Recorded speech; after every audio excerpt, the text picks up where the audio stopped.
Hello viewers, आप सभी का एक बार फिर से हमारे यूट्यूब चैनल में बहुत बहुत स्वागत है। आज शुरुआत करेंगे टाटा कंपनी की, एक दिग्गज कंपनी के बारे में, जहां ट्रेंड्स में आप देखोगे कि जूडियो ब्रांड के अंतर्गत क्वार्टर वन का रिजल्ट जो आपने देखा होगा, यहां पर रेवेन्यू 5600 करोड़ के पार दिखता हुआ नजर आया है, जिसके कारण आप देखोगे कि इस शेयर में काफ़ी अच्छी किफ़ायती इन्वेस्टिंग देखने को मिली है और आगे भी भविष्य में इसके अधिक परफॉर्मेंस करने के अनुमान लगाए जा रहे हैं। यहाँ पर ट्रेंड के बात जहाँ की जा रही है, वहाँ 18.5% की बढ़ोतरी देखने को मिली है और 4,781 करोड़ रुपए से बढ़कर के 5666 के करीब मुनाफा होता हुआ नजर आया है।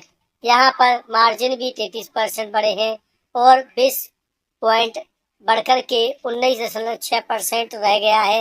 यदि कंपनी के अप्रैल जून तिमाही की बात करते हैं तो कुल खर्च में 16% की बढ़ोतरी देखने को मिली है। इसका कारण यह है कि कंपनी ने बिक्री के लिए यहाँ पर खर्च किया है और अगली जो खबर निकल के आई है वो बाजार के साथ 6 मिड कैप शेयर पर 52 वीक पर पहुंचने की अनुमान जो था वो उसे क्रॉस करती हुई नजर आ रही है। यहाँ पे BSE 150 मिड कैप के अंतर्गत सोना BLW प्रेसिजन्स के द्वारा भी 52 वीक हाइक बनाया गया है और जो काफ़ी ऊपरियों पर जाता हुआ आपको नज़र आ सकता है। वहीं पेटीएम ने भी अपने 1459 रुपये के 52 वीक को टच किया है।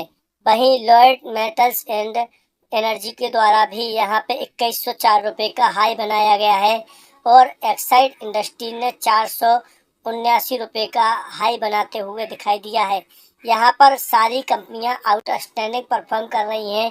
वहीं रेडको खेतान के द्वारा 4595 रुपये के करीब ट्रेड करता हुआ शेयर दिखाई दिया था। वहीं AU स्मॉल फाइनेंस 1105 रुपये के ऊपर आपको ट्रेड करता हुआ नजर आया है।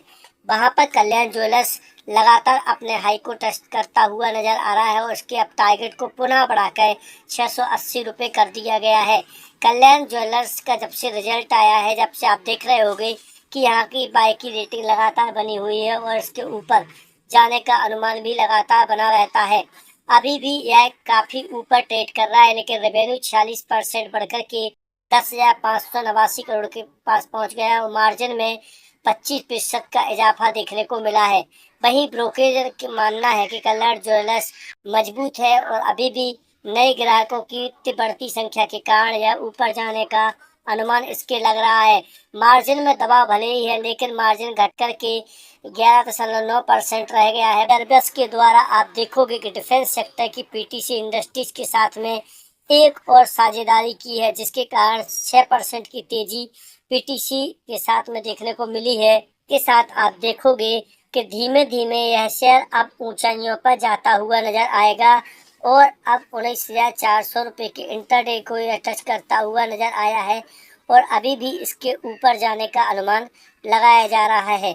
वहीं पर यदि हम एयरबस के साथ एक समझौते और की बात करें तो यहाँ पे एरोलॉय एयरबस A320 न्यू के अंतर्गत यह शेयर का समझौता टाइटेनियम पुर्जों का निर्माण और उनकी सप्लाई के संबंध में किया गया है, जिसके कारण अब शेयर के ऊंचाइयों पर जाने का अनुमान लगाया जा रहा है। वहीं अगर SBI के रिजल्ट की बात करें तो आउटस्टैंडिंग देखने को मिला है और शेयर ने लगभग 3% की तेजी भी दर्ज करता हुआ नजर आया था, जिसके कारण आप देखोगे कि इस शेयर के साथ में आज हाई 1124 रुपये का दिखाया है। इस शेयर के साथ में 10% के मुनाफे की तेजी भी दिखाई दी है, जो अब वर्तमान में नेट इंटरेस्ट इनकम के साथ में 15% की ग्रोथ दिखाता हुआ नजर आया है।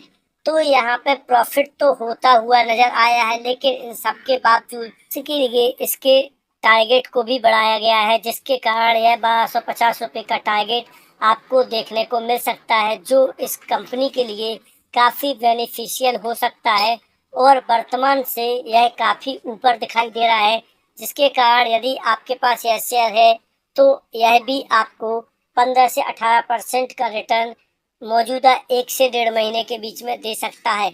यहाँ पर काफ़ी कुछ उम्मीदें इस शेयर के साथ थीं जो इसके ऊपर जाती हुई नजर आई हैं। यदि अगली अपडेट पर ध्यान दें तो अमेरिका से आई पॉजिटिव खबर के बाद सुजलोन एनर्जी में भी तेजी दिखाई दी है और अब कुल मिला के 2% चढ़ता हुआ है 48 रुपये 99 पैसे के उच्चतम शिखर पर आपको ट्रेड करता हुआ नजर आया था। यहाँ पर एक अदालत ने पेंटागन को प्रस्ताव प्रोजेक्ट की रिन्यू प्रोसेस दोबारा शुरू करने का आदेश दिया है, जिससे इसके ऊपर जाने की और ज़्यादा उम्मीदें लग रही हैं। यहाँ पर इसके टारगेट को अनुमानित माना जाए तो लगभग 56 रुपये का बताया गया है, जो यहाँ से 18 से 19% हो सकता है। यदि इस प्रकार की आपको अपडेट अच्छी लगी हो तो हमारे चैनल को लाइक और सब्सक्राइब करें, ताकि भविष्य में हमारे द्वारा इसी प्रकार की आपको सूचनाएं समय अनुसार दी जा सके।